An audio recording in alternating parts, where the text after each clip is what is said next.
Hello, and welcome to the SAP HANA development for SAP Business One e-learning.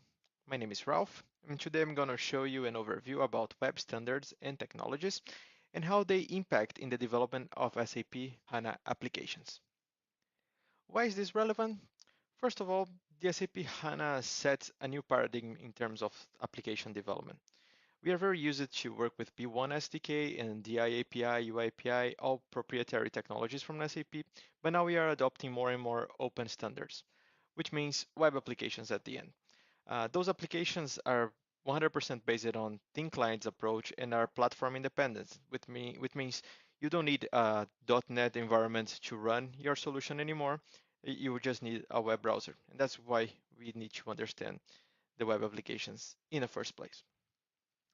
So let's start with an overview.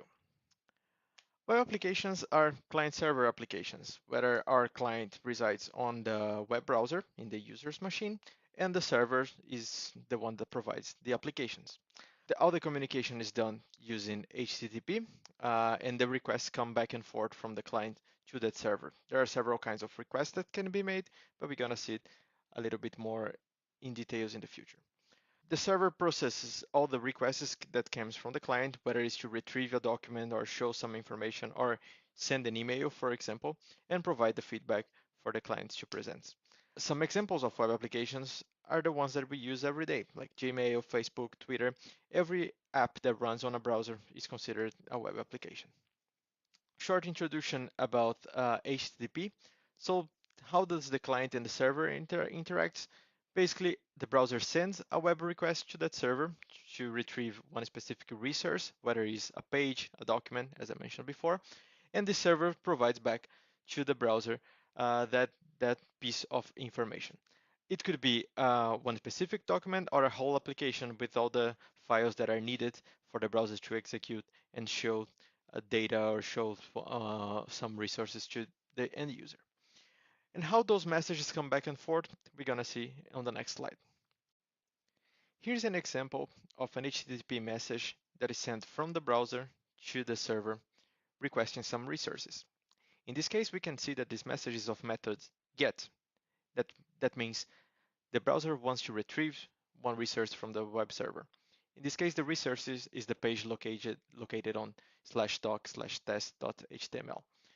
It points also to a specific host, test101.com. It accepts some kind of files like images and also start at the end, which means no filter. The page is accepted, the browser is accepting everything.